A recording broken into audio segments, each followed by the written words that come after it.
اب تم میں سے کوئی یہ جو مہینہ پائے ضرور اس کے روزے رکھے، اور جو بیمار ہو یا سفر میں ہو اب فلیکسیبلٹی، پہلے آرڈر روزے رکھنے ہیں، اب فلیکسیبلٹی۔ کیا خوبصورت انداز ہے قرآن کا، اب بیمار ہو یا سفر میں ہو تو اتنے روزے اور دنوں میں، یعنی بعد میں وہ روزے رکھ لے۔ اللہ عز و جل تم پر آسانی چاہتا ہے اور تم پر دشواری نہیں چاہتا۔ یہ بات ضرور ہے کہ بیمار کو روزوں کی چھوڑنے کی اجازت ہے، لیکن اب ایک بڑا عجیب سا فینومنا، ایک عجیب سی پرابلم یہ شروع ہو گئی ہے، سر میں درد ہے اس لیے روزہ نہیں رکھا، زکام بڑا ہو رہا تھا اس لیے روزہ نہیں رکھا ہے، یار آج بڑی گرمی تھی آفس میں بڑا کام تھا اس لیے روزہ نہیں رکھا ہے۔ نہیں میرے میٹھے اسلامی بھائی، یہ مذاق ہے۔ اللہ کی طرف سے جو فرض کیا گیا ہمارے، پہلے سمجھو روزہ کیا ہے۔ 5 پلر ہیں اسلام کے، بچپن سے پڑھتے آ رہے ہیں نا، نماز، روزہ، حج، زکوٰۃ اور کلمہ، ایمان لانا۔ تو روزہ تو پلر آف اسلام میں ہے، بیسکس آف اسلام میں ہے، اور آج روزے قضا ہو رہے ہیں۔ کبھی بھی یہ نہ کہیے گا کہ جناب تھوڑی سی طبیعت خراب تھی اس لیے روزہ چھوڑ دیا۔ ڈاکٹر بھی آج کل اگر کوئی ڈاکٹر بیٹھا تو اس سے بھی میری گزارش ہے، ہر مریض کو کہہ دیتا ہے تم روزے نہیں رکھنا، شوگر کے مریض روزے مت رکھنا، بلڈ پریشر پرابلم روزے نہیں رکھنا۔ اللہ کے بندو کیوں دوسروں کے روزے اپنے اوپر لے رہے ہو؟ آپ بھی سمجھیے، ڈاکٹر کے کہنے سے روزہ معاف نہیں ہوگا۔ واقعی اگر ایسی بیماری ہے کہ جس پہ روزہ رکھنے سے آپ کی بیماری شدت اختیار کر جائے، جان جانے کا خوف ہو جائے یا مرض بہت بڑھ جائے، تو اس کا آسان طریقہ کیا ہے کہ اگر آپ بیمار ہیں آپ اپنی اس بیماری کا پرابلم کسی عالم دین سے شیئر کیجیے۔ ڈاکٹر ہے، عالم دین نہیں ہے، شریعت کا حکم ڈاکٹر کیسے بیان کرے گا؟ ڈاکٹر کی جو سجیشن ہے وہ عالم دین سے ڈسکس کیجیے کہ جناب مجھے یہ پرابلم ہے اور ڈاکٹر کہتا ہے کہ روزہ نہ رکھیں۔ اب آپ کو صحیح عالم دین یا مفتی صاحب کہتے ہیں کہ ٹھیک ہے آپ روزہ نہ رکھیں، پھر روزہ چھوڑیں، ورنہ ایسا نہ ہو کہ آپ شدید گناہ گار ہو جائیں۔ روزے سے مت کہو مجھے کام ہے، اپنے کام سے کہو کہ مجھے روزہ رکھنا ہے۔ اتنی محنت میں گرمی میں مزدوری کرنے والے یہ ہمارے پٹھان بھائی یہ روزہ رکھتے ہیں، اور آج چھوٹا موٹا کام کرنے والا کہتا ہے جناب میں تھک جاتا ہوں اس لیے روزہ نہیں رکھتا۔ کام کم کر دیں، تھوڑا آرام بڑھا دیں، مگر روزہ ضرور رکھیں۔ روزہ دار اللہ کو کتنا پسند ہے آپ کو پتہ ہے؟ روزہ جب ہم رکھتے ہیں ہمارے منہ میں اسمیل آتی ہے، بو آتی ہے، ہم پیسٹ نہیں کر سکتے روزے میں، تو اب جب بو آتی ہے نا افطار سے پہلے، سبحان اللہ حدیث کا مضمون ہے کہ روزہ دار کے منہ سے جو بو آتی ہے وہ اللہ تعالیٰ کے نزدیک مشک کی خوشبو سے زیادہ افضل ہے۔ اللہ کو اتنی پسند ہے یہ بو۔ روزہ دار کا سونا بھی عبادت ہے، روزہ دار کی ہر سانس پر اسے نیکی ملتی ہے، لیکن شرط یہ ہے کہ روزہ ہو۔ اب ایک اور عجیب پرابلم ہے، رکھ لیا روزہ، آپ نے کہا نا چلو مولانا صاحب روزہ رکھ لیا ہے، اب روزے کے بعد کیا کر رہے ہیں؟ باقی تو سارا دن تو موبائل پہ کھیلنا ہے نا، ٹائم بھی تو پاس کرنا ہے۔ روزہ رکھا ہے تو ٹائم پاس کرنا ہے، اب ٹائم پاس پہ کیا کرنا ہے؟ ہمارے پاس سب کے پاس موبائل آ گیا، انٹرنیٹ آ گئے، پتہ نہیں کون کون سے گیم آ گئے ہیں، روزے میں گیم کھیل رہے ہیں، روزے میں فیس بک کے اوپر پتہ نہیں کیا کیا دیکھ رہے ہیں، معاذ اللہ فلمیں ڈرامے تک سنا لوگ دیکھتے ہیں کہ ٹائم پاس کرنا ہے۔ رات کو سارے دوست مل کر تاش کھیل رہے ہیں، کیوں؟ وہ رات گزارنی ہے نا، رمضان کی سحری تک جاگنا ہے۔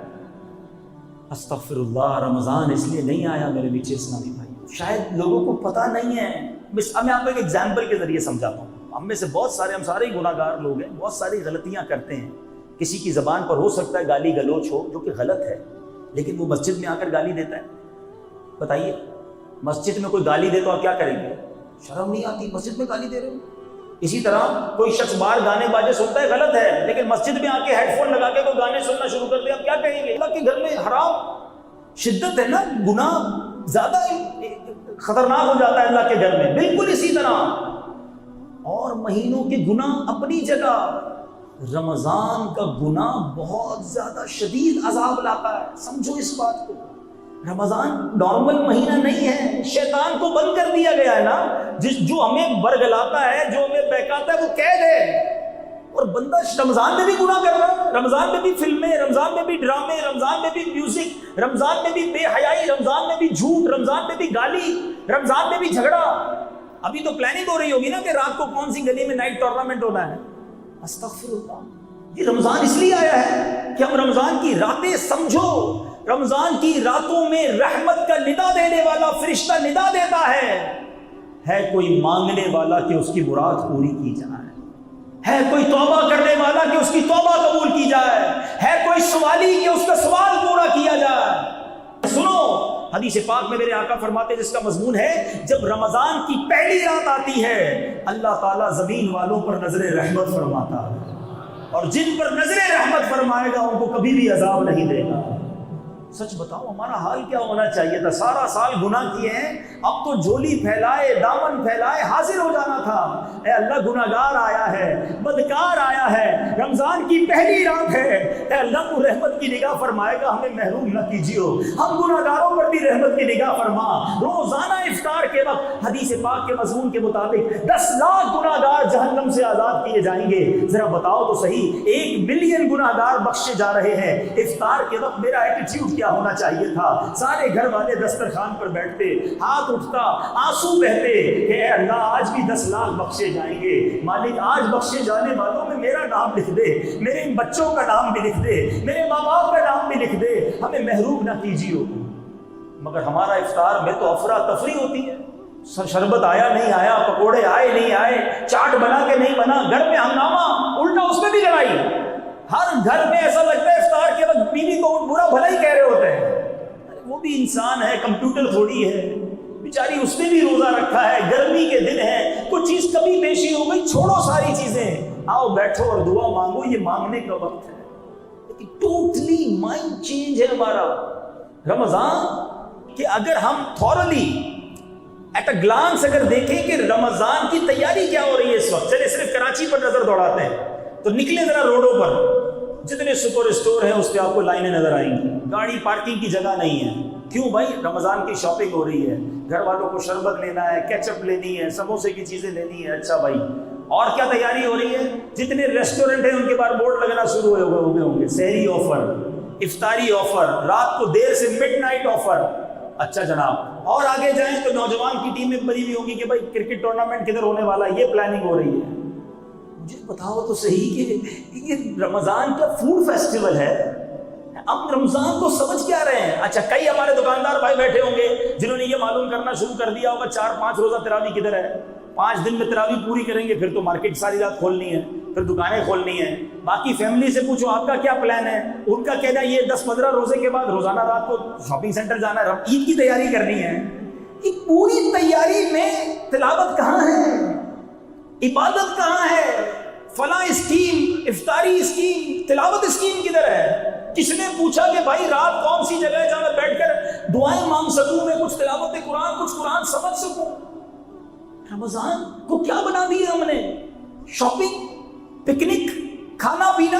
کئی ایسے لوگ ہیں جن کا رمضان میں پورے روزے رکھتے ہیں پھر بھی 5 کلو وزن بڑھ جاتا ہے۔ بندہ بولے یار روزے رکھے کیا کیا ہے؟ بولا وہ سحری میں اس لیے زیادہ کھایا کہ سارا دن بھوکا رہوں گا، افطاری میں اس لیے زیادہ کھایا کہ سارا دن بھوکا رہا تھا، اور رات کو بیچ میں ایک بار پھر کھایا کہ پھر موقع نہیں ملے گا، 4 بار تو کھانے کھاتے ہو۔ تو رمضان کو تو بڑا ہی کچھ اور دیا ہے، ایسا نہ کیجیے۔ پیارے آقا علیہ الصلوۃ والسلام کے بارے میں بتاتا ہوں، نبی پاک کا رمضان کیسے ہوتا تھا۔ سب سے بہتر تو نمونہ وہی ہے نا ہمارے پاس۔ آؤ پیارے آقا کا آپ کو شیڈیول بتاتا ہوں، نبی پاک کیسے رمضان گزارتے تھے۔ بی بی عائشہ صدیقہ رضی اللہ تعالی عنہا فرماتی ہے کہ جب رمضان آتا میرے آقا علیہ الصلوۃ والسلام بستر منور پر تشریف نہ لاتے تھے، پورا مہینہ نبی پاک اپنے بستر پر نہیں آتے تھے، بس عبادت پر کمر بستہ، پلان تیار۔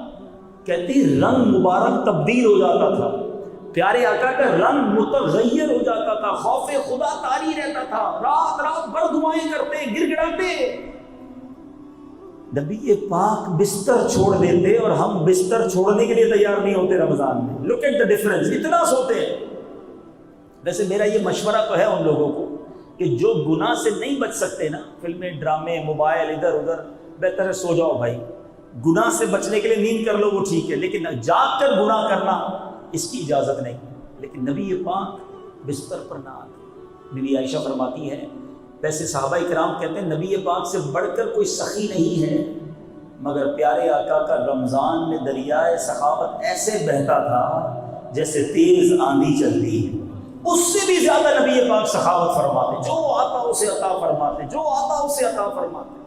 رمضان میں نبی پاک کا دوسرا کام، پہلا کام کم آرام کرنا، دوسرا کام سخاوت کرنا، تیسرا کام نبی پاک قرآن کا بہت زیادہ دور فرماتے، تلاوت کرتے۔ جبریل امین نبی پاک علیہ السلام کے پاس حاضر ہوتے اور آقا علیہ السلام اور جبریل امین آپس میں قرآن کا دور فرماتے۔ اب بتائیے ہمیں یہ کرنا ہے نا، قرآن پڑھنا ہے، ہمیں رمضان میں خوب نزول قرآن کا مہینہ ہے نا، قرآن پڑھنا ہے۔ ہم نے اس مہینے میں سخاوت کرنی ہے، خیرات دینی ہے، زکوٰۃ اگر نہیں ادا کی تو زکوٰۃ ادا کریں، مگر اس مہینے میں گناہ نہ کریں۔ پلیز اس کو اتنا آسان نہ لیں۔ میں صرف 2 باتیں یاد دلاتا ہوں، سنی آپ سب نے ہوں گی۔ ایک بار میرے آقا علیہ السلام نے منبر پر قدم مبارک رکھا، پیر مبارک رکھا اور کہا آمین۔ صحابہ کرام نے عرض کی کہ حضور یہ آمین کیوں فرمایا؟ ایک تو صحابہ کرام کا یہ بڑا کمال تھا، جو بھی ان یوزول چیز دیکھتے تھے، نبی پاک کی کوئی بھی غیر معمولی کام دیکھتے کوسچن کر لیتے، سوال کر لیتے، جواب بھی مل جاتا، ہمارا بھی بھلا ہو جاتا۔ ہم تو اس دور میں نہیں تھے، ہمیں آج پتہ چل گیا۔ پیارے آقا نے فرمایا آمین۔ صحابہ نے کہا حضور کیوں آمین فرمایا؟ تو جبریل امین آئے تھے، آ کر دعا کی کہ یا اللہ جو رمضان کو پائے اپنی مغفرت نہ کروا سکے وہ ہلاک و برباد ہو جائے، وہ بدبخت ہو جائے۔ پیارے آقا فرماتے میں نے اس دعا پر آمین کہی ہے۔ سوچو دعا کرنے والا کون ہے؟ فرشتوں کا سردار روح الامین جبریل امین، اور دعا پر آمین کہنے والا کون ہے؟ نبیوں کا سردار۔ There is no doubt، قبولیت میں اب کوئی شک نہیں ہے، قبول ہی قبول ہے۔ اب سوچئے جس نے رمضان پایا اور مغفرت نہ کروا سکا وہ برباد ہو جائے گا، تو کیا تاش کھیلنے والے کی مغفرت ہو جائے گی؟ کیا فلمیں ڈرامے دیکھنے والا اللہ کو راضی کر لے گا رمضان میں؟ جھوٹ بولنے والا، لڑائی کرنے والا، جھوٹی قسمیں کھا کے اپنا مال بیچنے والا، ملاوٹ کر کے اپنے سودے بیچنے والا رمضان میں کیسے بخشا جائے گا؟ اس مہینے میں بچانا پڑے گا اپنے آپ کو، چینج کرنا پڑے گا اپنی عادتوں کو، تب جا کے کوئی بخشش کی صورت بنے گی نا۔ پھر اللہ کی بارگاہ میں التجا کریں گے تو کرم ہوگا۔ گناہ بھی جاری اور کہیں میں بخشا جاؤں گا، سوچیے۔ تو کچھ لوگ سمجھتے ہیں کہ رمضان میں آٹومیٹکلی ٹھیک ہو جاؤں گا۔ دیکھیے یاد رکھیں رمضان میں یقیناً شیطان بند ہوتا ہے، مگر جو عادتیں ہم نے بگاڑی ہوئی ہیں نا اپنی، وہ ساتھ ہی ہوتی ہیں۔ جس کی لڑائی کی عادت ہے، جس کی گالیوں کی عادت ہے، جس کی جھگڑے کی عادت ہے، وہ رمضان میں بھی کر رہا ہوتا ہے، بلکہ رمضان کے تیسرے 3-4 روزے تو ڈر ہی لگا رہتا ہے کہ روڈ پہ جھگڑے ہی ہو رہے ہوتے ہیں، کیونکہ نئے نئے روزے رکھے ہوتے ہیں، کئیوں کی سگریٹ چھوٹ گئی ہوتی ہے، کئیوں کے پان چھوٹ گئے ہوتے ہیں، ہر آدمی دوسرے سے لڑنے کے لیے تیار ہوتا ہے افطار سے پہلے۔ تو رمضان اس لیے تھوڑی آئے کہ آپ اپنا غصہ کسی اور کے اوپر اتاریں، آپ گالی دیں، آپ لڑائی کریں، نہیں، معافی، درگزر۔ صرف کھانے پینے کا روزہ نہیں ہے، سمجھیے آنکھوں کا بھی روزہ ہے، کان کا بھی روزہ ہے، زبان کا بھی روزہ ہے۔ پیارے آقا علیہ السلام کا یہ فرمان یاد رکھو، نبی پاک فرماتے ہیں، جو حدیث پاک کا مضمون ہے، جو بھوکا پیاسا رہے، رمضان میں روزہ رکھے اور گناہوں سے باز نہ آئے، تو اللہ کو ایسے شخص کے بھوکا پیاسا رہنے کی کوئی حاجت نہیں ہے۔ خالی بھوکا ہی پیاسا رہے، باقی سارے ہی کام ہو رہے ہیں، تو یہ کون سا روزہ ہے؟ سمجھیے اس بات کو۔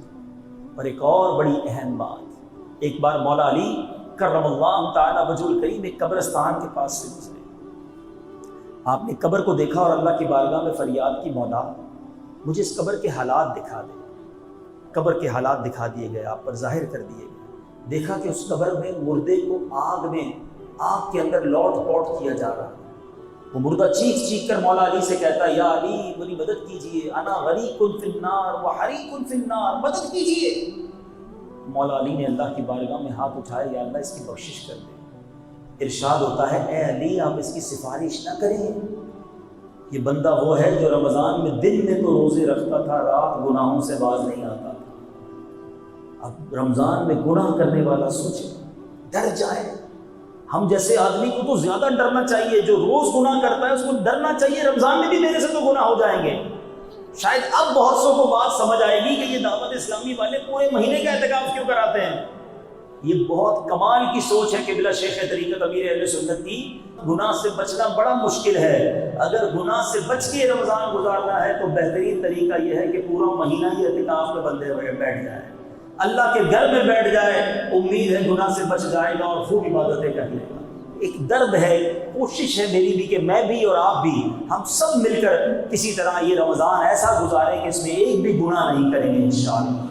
نیت کر لو انشاءاللہ اس ماہ رمضان میں ایک بھی گناہ نہیں کریں گے انشاءاللہ۔ تلاوت قرآن جیسے ہم نے سنا کہ پیارے آقا اس مہینے میں خوب تلاوت قرآن کرتے ہیں. اب میں ہاتھ نہیں اٹھواؤں گا ورنہ بہت بڑی تعداد ہم پہ وہ ہے جن کو قرآن پڑھنا ہی نہیں آتا, صحیح تلفظ کے ساتھ قرآن سیکھے ہی نہیں ہیں. یہ درست نہیں ہے میٹھے اسلامی بھائی. یہ کیسی زندگی ہے مسلمان کی جس کو قرآن پڑھنا نہیں آتا؟ تو خدا را قرآن سیکھنے والے بن جاؤ. کوئی بات نہیں, جتنی بھی عمر ہو گئی ہے, سفید داڑھی ہو گئی, کوئی بات نہیں, ہمت کریں. بغیر قرآن سیکھے دنیا سے نہیں جانا. آخری بات, نبی پاک کا ایک انداز ماہ رمضان میں خوب سخاوت فرماتے ہیں. تو آپ سے بھی گزارش ہے, خوب سخاوت کیجیے گا, کنجوسی نہ کیجیے, زکوٰۃ بھی پوری دیں.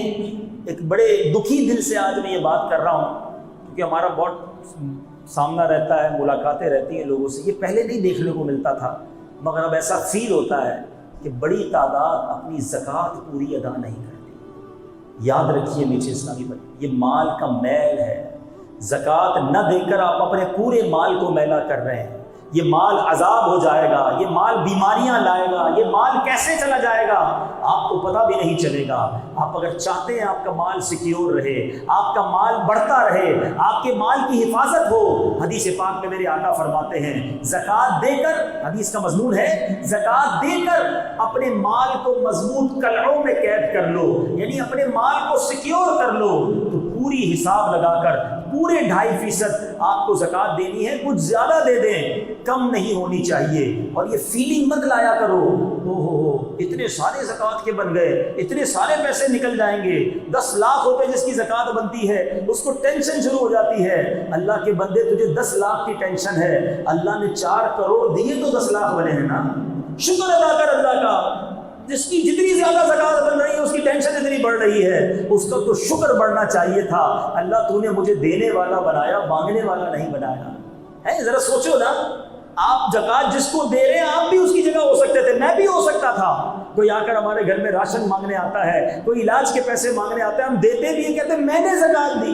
میری کیا اوقات جو میں نے زکوٰۃ دی؟ اللہ نے مجھے مال دیا, اس قابل بنایا تو میں نے زکوٰۃ دی ہے. یہ فقط رب کا احسان ہے. وہ عقل ہوشیاری سے, آپ کی ایفرٹ سے پیسے نہیں ملتے. اگر واقعی محنت سے پیسے ملتے ہوتے تو سارے مزدور کروڑپتی ہو چکے ہوتے ہیں. اگر ہوشیاری سے پیسے ملتے ہوتے, جتنے اسکول ٹیچر پروفیسر ہیں, کتنے جینیس ہوتے ہیں, وہ سارے اربوں پتی ہوتے. وہ بیچارہ ٹیچر ہی رہتا ہے, اس کا شاگرد کروڑپتی بن جاتا ہے. اللہ جسے چاہتا ہے عطا فرماتا ہے. جس کو دیا ہے وہ شکر گزار بن جائے, زکوٰۃ کو بوجھ نہ سمجھے. قارون کا سارا خزانہ جو غرق ہوا تھا اس کی وجہ یہی تھی کہ اس کے پاس اربوں خربوں بلکہ اس سے بھی زیادہ تھے, مگر جب اس کو حضرت موسیٰ نے زکوٰۃ کا حکم دیا, اس نے زکوٰۃ کا حساب بنایا, اس کی زکوٰۃ بھی کروڑوں اربوں میں بن رہی تھی. اس کا دل بیٹھ گیا, اتنے سارے پیسے کیسے دوں؟ اللہ نے اسے بھی غرق کر دیا, اس کے مال کو بھی غرق کر دیا. زکوٰۃ کو بوجھ نہ سمجھنا. اگر کوئی میرا ایسا بھائی بیٹھا ہے جو پوری زکوٰۃ نہیں دیتے, پچھلی زکوٰۃ کا بھی حساب کرنا ہوگا. آپ اللہ کی قسم زکوٰۃ نکال کر دیکھیں, اگلے سال آپ میرے سامنے آ جائیے گا, اللہ نے آپ کی زکوٰۃ میں اور اضافہ کر دیا ہوگا. مال بڑھ گیا ہوگا نا, زکوٰۃ بھی بڑھ جاتی ہے. زکوٰۃ دینے میں بخل نہ کریں. اب یہ مائنڈ سیٹ بنتا ہے کہ یار اتنے سارے پیسے تو ابھی تو نکل جائیں گے نا اکاؤنٹ سے. اس کو میں ایک مثال سے سمجھاتا ہوں. کسی شخص کا کھیت ہو اور ایک بندہ 4 بوری بیج لے کر جائے, سیڈز, اور اس پورے کھیت میں 4 بوری ڈال کر واپس آ جائے, تو کوئی بے وقوفی ہوگا جو کہے گا یار 4 بوری تو چلی گئی تیری, ضائع ہو گئی. عقل مند آدمی کیا کہے گا؟ یہ 4 بوری ڈال کر آیا ہے, تھوڑے دنوں میں کئی ٹرک بھر کر واپس آئے گا. بیج ڈالے ہیں نا, فصل اگے گی نا. زکوٰۃ کا معاملہ ایسا ہی ہے, تھوڑے دنوں کے لیے جا رہی ہے. جس کے جتنے بن رہے جانے دو, یہ جا نہیں رہے, یہ لانے کے لیے جا رہے ہیں, یہ ملٹی پلائی ہو کر آنے ہیں. اور یہ بات میں نہیں کہہ رہا, میرے آقا علیہ الصلوۃ والسلام کا ہر حکم حق ہے. مگر اس حدیث میں نبی پاک میں علماء بیٹھے ہیں, پوچھو ان سے. آقا نے قسم اٹھائی, میں قسم کھا کر کہتا ہوں صدقہ دینے سے مال کم نہیں ہوتا. اور یہ حق ہے, آپ بانٹو, اللہ اور دے گا. دل بڑا کر لو, ٹھیک ہے. اب بات کرتے ہیں دینا کس کو ہے. آپ کی زکوٰۃ, آپ کے صدقات, آپ کی خیرات کا سب سے پہلا حق وہ آپ کے اپنے غریب رشتہ داروں کا ہے. تلاش کیجیے, چیک کیجیے. شرمندہ ہو کر وہ کہتا نہیں ہے آپ کو. آپ کا رشتہ دار بعض اوقات اپنا کزن ہی بیچارہ قسمہ پرسی کی حالت میں ہوتا ہے, ہاں یہ ضرور ہے اگر وہ زکوٰۃ کا مستحق نہیں اور پھر بھی غریب ہے تو آپ اس کو نفلی صدقے سے مدد کریں، مگر سب سے پہلے اپنے غریب رشتہ داروں کا خیال رکھیں، کیونکہ حدیث پاک کا مضمون ہے اللہ تعالیٰ بروز قیامت ان لوگوں پر نگاہ رحمت نہیں فرمائے گا جو غیروں کو بانٹتے رہے ان کے اپنے پریشان۔ ہم دوسروں کو بانٹ رہے ہوتے ہیں، اپنے پریشان ہوتے ہیں، اپنوں کو پہلے دیں، ٹھیک ہے؟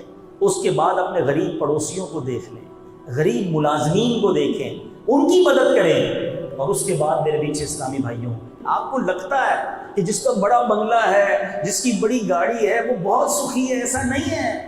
اس جہاں میں ہر کوئی دکھی ہے، کسی کے کچھ پرابلمز ہیں، کسی کے کچھ پرابلمز ہیں۔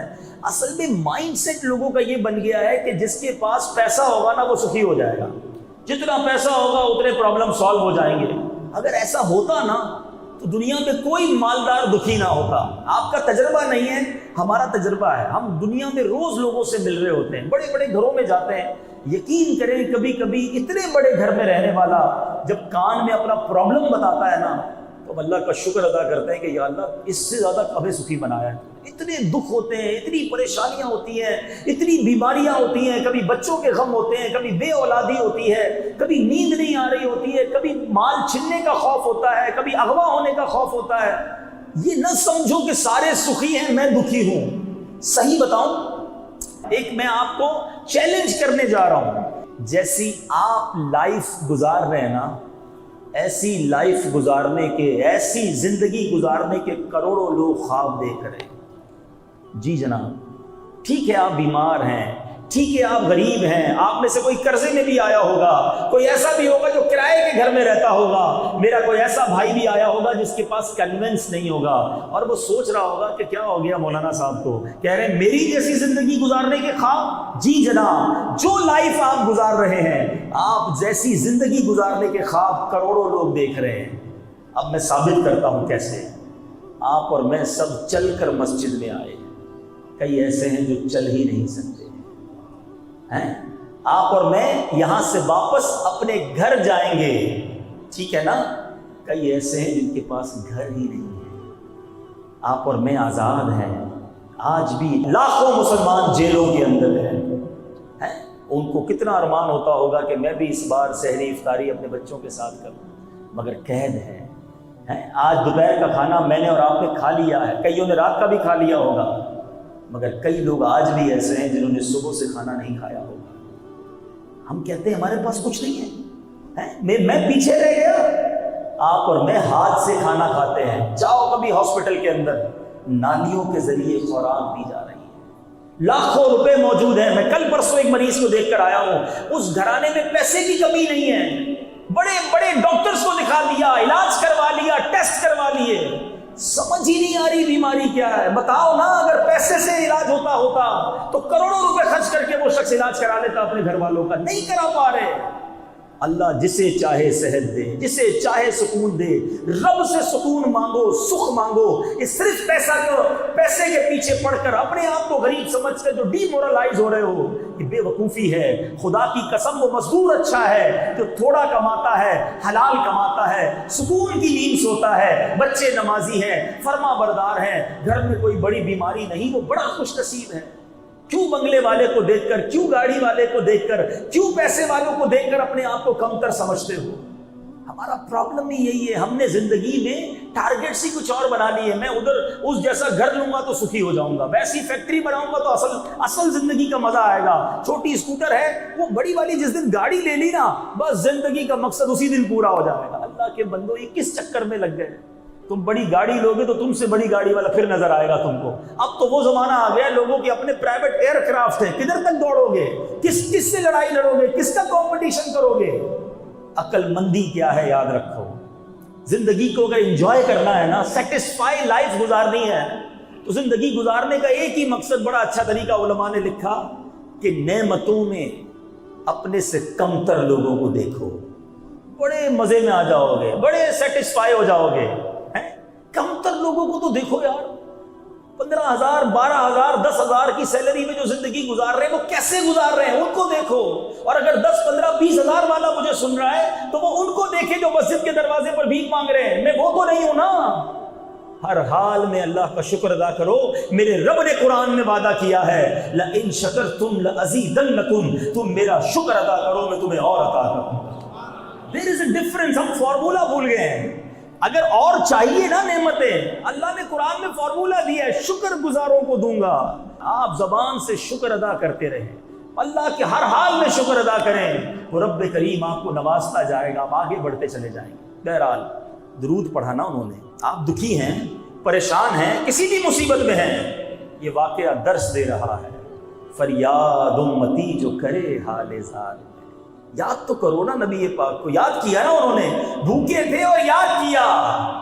آقا علیہ الصلوۃ والسلام وہ ہستی ہیں, بھول گئے وہ واقعہ. مسجد نبوی شریف میں ایک تنا تھا, سوکھا تنا, پیارے آقا اس سے ٹیک لگا کر خطبہ دیتے تھے. اس تنے کو چھوڑ کر ممبر پر بیٹھے تو تنا رونے لگ گیا. میرے آقا کھڑے ہو کر تنے کو سینے لگا لیتے ہیں. جو نبی اپنے تنے کو روتا نہ دیکھ سکے, امتی روتے ہوئے پکارے تو کیسے نہ سنیں گے, کیسے نہ مدد کریں گے. بس آپ درود پاک پڑھتے جائیے. فریاد امتی جو کرے حال زار میں, ممکن نہیں کہ خیر بشر کو خبر نہ ہو. تیسری بات, مجوسی نے کیا کیا تھا؟ آل رسول کی مدد کی تھی, غریبوں کی مدد کی تھی, گھر جا کر کھانا پہنچایا. انعام میں کیا ملا؟ ایمان بھی مل گیا, اللہ کی رحمت سے اسے نبی پاک کی شفاعت بھی نصیب ہو جائے گی. آقا کا پیغام مل گیا نا. اپنے پڑوسیوں کو دیکھو, اپنے غریب رشتہ داروں کو دیکھ لیجئے. بعض اوقات نیکی بڑی چھوٹی ہوتی ہے, نام نہیں ہوتا اس میں, مسجد میں اعلان نہیں ہوگا. اصل پرابلم تو یہ ہے نا, پہلے تو ایک زمانہ تھا, ایک جملہ بڑا مشہور تھا, نیکی کر دریا میں ڈال. آج ہے نیکی کر فیس بک پہ ڈال. ہر بندے کا اپنا پیج ہے, ہر بندے کو ہر نیکی دنیا کو بتانی ہے. امام صاحب کو بھی اسپیشل, ایک تو میرے کو آج تک سمجھ نہیں آیا کہ امام صاحب کو کان میں بولیں گے اسپیشل والی دعا کرنا. وہ اسپیشل والی دعا کون سی ہو؟ دعا ہی ہوتی ہے بھائی. پیسے دیے نا مسجد میں, افطار کے دیے ہیں, پنکھے لگوائے ہیں, کارپیٹ بچھوائے, تو نام لے کر دعا ہونی چاہیے کہ جناب حاجی صاحب نے کارپیٹ بچھوایا ہے, فلاں حاجی صاحب نے پنکھے لگائے. یہ نام یہاں ہوتا ہے. لیکن کسی غریب کے گھر جا کر اس کو کھانا کھلا دو, اس کی مدد کر دو, جو وہ دعا ملے گی نا, وہ جو خوشی اس کے دل سے نکلتی ہے اور پھر جو دعا نکلتی ہے, وہ کیسی مقبول دعا ہے. سبحان اللہ. خاص طور پر اس واقعے سے ایک اور سبق مل رہا ہے, آل رسول کی خدمت. اگر آپ کی سراؤنڈنگ میں, آپ کے ملازمین میں, آپ کے دوستوں میں, آپ کے قریب اگر سید زادے ہیں, ایک بڑا عجیب کانسیپٹ ہے یار, یہ سید زادے نا, ان کو زکوٰۃ نہیں لگ سکتی. بھائی زکوٰۃ نہیں لگ سکتی اس کا مطلب یہ تھوڑی ہے کہ مدد بھی نہیں کرنی ہے. سید زادے کو مال کا میل ہے زکوٰۃ, اس لیے نہیں دینا. یہ اتنی پاکیزہ ہستی کی رشتہ داری میں ہے کہ ان کو اچھا مال, پاکیزہ مال پیش کریں. ساری دنیا کو زکوٰۃ بانٹیں گے, سید زادے کو کچھ بھی نہیں دیں گے کیونکہ ان کو زکوٰۃ نہیں لگتی, تو بھوکے مار دیں گے کیا سید زادے کو؟ ان کو ایکسٹرا خدمت کریں. سرکار کی آل ہے, ان کی خدمت کرو گے تو نبی پاک کا فیضان نصیب ہوگا. شعر تو سارے جھوم جھوم کر پڑھتے ہیں کہ تیری نسل پاک میں ہے بچہ بچہ نور کا, تو ہے عین نور, تیرا سب گھرانہ نور کا. سچی بات بتاؤ, اپنی روزی کا ہو سکے نا, یا اپنے منافع کا ایک چھوٹا سا حصہ, بلکہ 1% ہی کیوں نہ ہو, تو آل رسول کے لیے الگ کیا کہ یہ بس اس پیسے سے صرف سید زادوں کی خدمت کروں گا. نبی پاک کی آل کو تلاش کر کے جو غریب ہیں ان کی ہیلپ کروں گا. آپ سوچو تو صحیح, آپ کن کی خدمت کر رہے ہو اور کس نسبت سے کر رہے ہو. جب نبی پاک ملاحظہ فرمائیں گے تو آپ کی جھولی کیسے بھریں گے, آپ کے کام کیسے سیدھے ہو جائیں گے. بات ساری اچھی نیت کی ہے. تو بہرحال درود پاک ایک ایسا وظیفہ ہے میٹھے اسلامی بھائیوں, آپ کسی بھی پرابلم میں ہوں گھبرائیں نہیں, درود پاک کو شروع کیجئے اور پڑھتے رہیے. پھر دیکھیں آپ فیل کریں گے آپ کے سامنے سے مشکلیں کیسے حل ہو رہی ہیں, آپ کے پرابلم ٹھیک ہونے لگ جائیں گے, برڈن آپ کا جو ہے وہ ریلیز ہونے لگ جائے گا. اللہ تعالیٰ مجھے اور آپ کو کثرت کے ساتھ درود پاک پڑھنے کی توفیق عطا فرمائے.